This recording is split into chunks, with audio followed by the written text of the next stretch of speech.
اهلا بيكم. في فيديو النهارده هنتكلم عن حاجه مهمه جدا اسمها الاوبريتور بريسيدنس. ناس كتير بتكتب عمليات حسابيه كتير في بايثون وكبيره، بس للاسف الناتج بيطلع غير اللي هم بيفكروا فيه او اللي هم عايزينه يطلع. يعني مش علشان بايثون غلط، لا، علشان هم مش فاهمين ازاي العمليه الحسابيه بتتحسب. يعني مثلا لو قلت لك 1+2 في 3 بتساوي كام،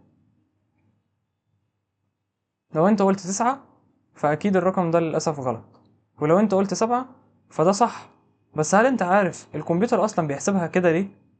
في حاجة اسمها الاوبريتور بريسيدنس. يعني ايه الاوبريتور بريسيدنس؟ يعني ترتيب تنفيذ العمليات الحسابية، يعني مين يتنفذ الاول ومين يستنى. زي الرياضة بالظبط بتاعت المدرسة، الضرب قبل الجمع، القسمة قبل الطرح او الجمع برضه. يعني لو جينا مثلا نشوف الجمع 5+3 دي سهل، 5 - 3 برضه دي سهل. الضرب 5×3 شيفت 8 علشان تعمل علامة الضرب.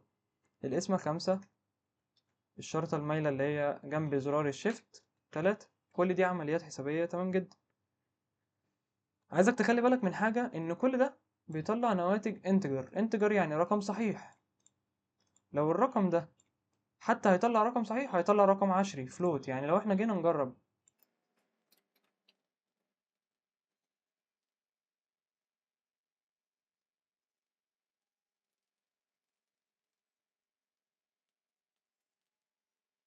بص كده الناتج 8، 12، 15 ده طلع رقم عشري.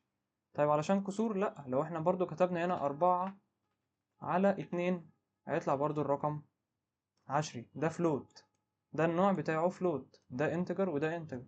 الحاجة اللي بتطلع فلوت هي علامة القسمة، خلي بالك منها كويس جدا. علامة الأس، ودي ناس برضو بتنساها، برنت، وهنا كتبنا 2 أس يعني علامة ضرب مرتين 3. 2 أس 3 8 أهي.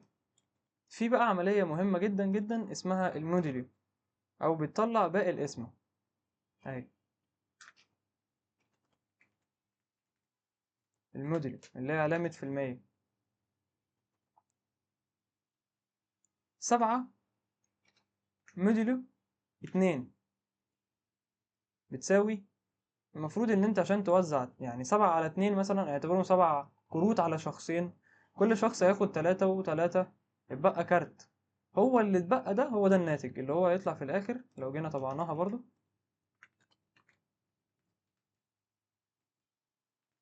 هتطلع في الاخر 1.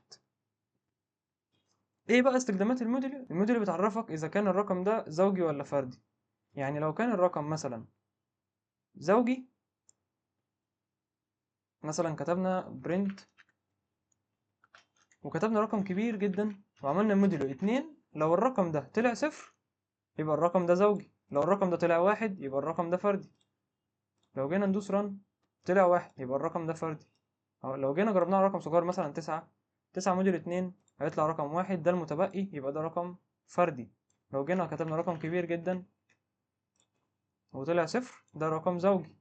عايزين نأكد على معلومة ترتيب العمليات، لازم تحفظها. بايثون بيمشي بترتيب العمليات. أول حاجة عندنا وهي الأقواس، تاني حاجة عندنا اللي هي الأس، تالت حاجة عندنا اللي هي الموديلو والضرب والقسمة، رابع حاجة الجمع والطرح.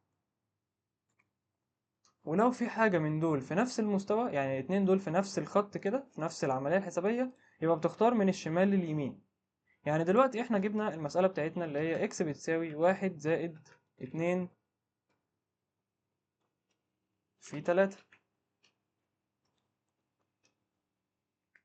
يلا نحلها بالراحة. هنقول 1+2 أكيد لأ، لأن الضرب هو اللي بيسبق، ف2 في 3 ب6 زائد 1 هيطلع الناتج في الآخر 7. برنت اكس هيطلع الناتج 7. لكن لو انت كنت عملتها غلط، زي 1+2 3 و3 في 3 هيطلع الناتج 9، وده غلط. امتى الناتج يطلع 9؟ لو انت عايز تغير الترتيب الاساسي اللي بايثون هيمشي عليه، تحط اقواس، استخدم اقواس. يعني انت دلوقتي عايز تخلي الواحد والاتنين هما اللي يبدأوا الاول، خلاص احط قوس هنا واحط قوس هنا كده هيحصل ايه؟ هيبدأ بالقوس الأول، 1 زائد 2 3، و3 في 3 هتطلع في الآخر 9. لأن في الأقواس بتكسر أي ترتيب، بتكسر أي ترتيب الأقواس، تقدر أنت تكون متحكم في العملية الحسابية دي. طب تعالى نجيب امتحان تقيل شوية. لو احنا قلنا إكس بتساوي 1 زائد 2 أس 3 على 4 في 5 يعني. واحدة واحدة برضو، هنمشي أول حاجة بالراحة. إيه أول حاجة؟ الأس. 2 أس 3 8. فاحنا لو شلنا دي وحطينا 8، ثواني ناخد ده كوبي. لو شلنا 2 أس 3 وحطينا 8، يبقى كده دلوقتي 1 زائد 8 على 4 أس 5 في 5. هتيجي تمشي من الشمال لليمين، لأن أنت عندك اسم وضرب، فهتمشي من الشمال لليمين. 8 على 4 2، هنا 2 في 5 ب10، زائد 1 هيطلع في الآخر الناتج 11. لو جينا هنا دوسنا برنت إكس ودوسنا رن، هيطلع الناتج 11. ليه طلع هنا فلوت؟ علشان في اسم. بس كده تمام.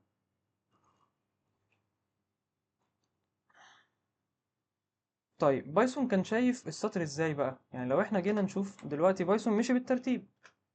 بايثون بدأ الأول بإيه؟ بدأ بالأس،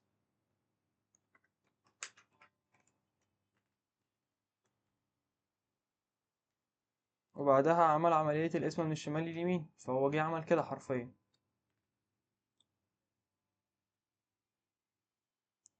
بايثون هو كاتب كده بالظبط، لو جيت تدوس رن برضو هيطلع الناتج برضو 11. بس انت يعني ايه، ما تشغلش دماغك باللي بايثون بيعمله جواه، انت اهم حاجة تكون فاهم الترتيب بيبقى ماشي ازاي. مثال تاني، لو احنا قلنا اكس بتساوي 10 ناقص 3 في 2 زائد 4، ونطبع اكس. 10 ناقص 3 اكيد لا، 2 في 3 ب6، 10 ناقص 6 4، 4 و4 8، هتيجي تدوس رن هيطلع الناتج 8. طيب عايزين مثال بالموديل. لو احنا قلنا اكس بتساوي 20 زائد 7 موديل 3. طيب دلوقتي احنا نبدأ بالموديل الأول. 7 موديل 3 هيبقى منها كام؟ 1. ولو قلنا مثلا كل واحد هياخد 2، يبقى 2 و2 و2 6، يبقى في الآخر 1. 1 زائد 30 31. هنيجي نطبع اكس، طلع الناتج ب31. دلوقتي ده واجب بسيط كده. لو احنا قلنا اكس بتساوي 5 زائد 4 في 2 أس 2 ناقص 1. جرب تحسب السطر ده قبل ما تشغله، واكتب لي الناتج في الكومنتات. وبس كده. لو الفيديو عجبك ما تنساش تعمل لايك، واحسب المسألة ديت واكتبها لي تحت في الكومنتات. ولو انت أول مرة تشوف القناة اشترك علشان تفهم برمجة صح. أنا عبد الرحمن ضياء، واشوفكم في الفيديو الجاي.